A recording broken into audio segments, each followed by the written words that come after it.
The early morning stillness in the Almond Town community reflects the sadness which was thrust upon the area a few weeks ago.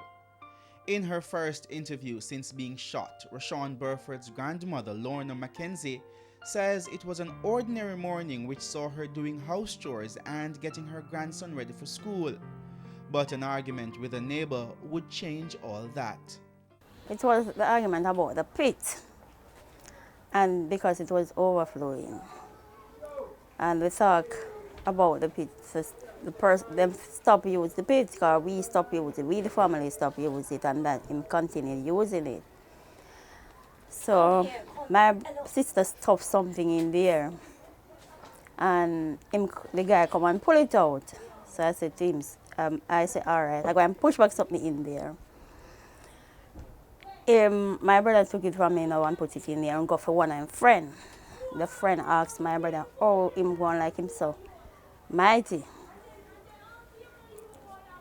And asking Christian who owned the yard. Told them go away and come back. The one come back, the one who live in here come back. Before they knew it, they were under attack. I was standing there. I saw him with the gun. I could not shout my brother. Because as I saw him, he started fire the shots off of my brother. We run for cover. And still run me down.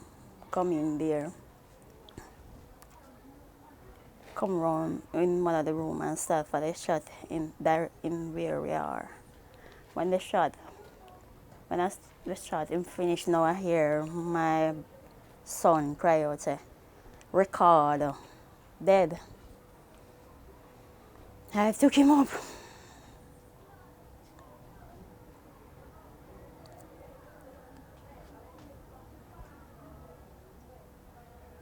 And I took him up, I realized I run outside. I was on the street, see if I could get a taxi, because I could not believe that him dead. In the effort to save Rashawn's life, she didn't notice she had a bullet lodged in her body. I never realized that I got shot, you know. You see, when I run to the station and come back up here, one of the policemen asked the Christian, who has get shot? And I say, I get a grace. And he said, show me where you get the grace. And that is when I realized that I get a shot. The pictures are all they have now as they cling to the memory of the family's youngest member. Lorna went to the Almond Town Basic School to collect Rashawn's books. It was hard. It was hard. Really, really hard. To go back there, saw where he always sit in class. And know that when I go down there, I did not see him down there. Rashawn's mother, Trudy Ann Brown, was at work when her son was killed. I go by the station and ask the police what wrong. She said bad news. I said, what I mean by bad news? She said, bad news. I started to tell you, but he's a son. I said, no, it cannot be him. She said, yes, it's him. First I was talking, said, I'm gonna kill myself and stuff. I was talking some stuff. Then they did not want me to come and look on him. I tell them, say, if I don't look on him, I'm gonna die. So they give me a chance to look at him. When I look at him, come like, I know in this world, my mind was where I'm wondering if I was dreaming. Planning a funeral for a 4-year-old is never easy, but when it's your only child, it's even more difficult. I would never think I will bury my child so young. I always tell him, said, is you gonna bury me? He asked me why. I said, is you gonna bury me? Is either I have a chest problem. And he said, no, I'm not gonna bury you. I always going to see you. I never know that it's me going to bury me. I always think it's my child going to bury me.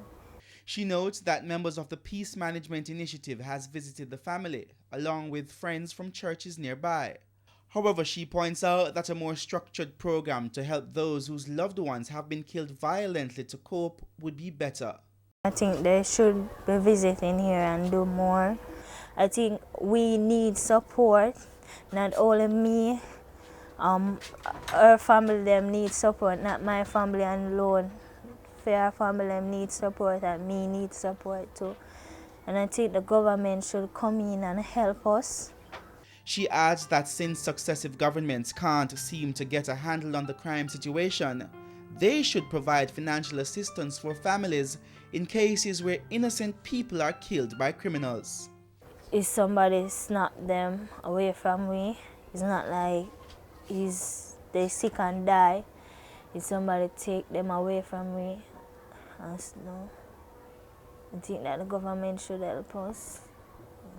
Trudian says it's not about compensation from the government, as no money could take away the pain, which is now her reality. At nights, when I'm sleeping, is Rashawn hugging me up. Which is me should hug him. Is him hug me, and I said, "Mommy, hug me up back," and I hug him. And I'm carrying him to school. I know that when I'm coming home from work, my son is not here anymore. So asked me, said, "Mommy, how was work?" And I asked him about how was school, Rashawn, and he told me. I miss him a lot.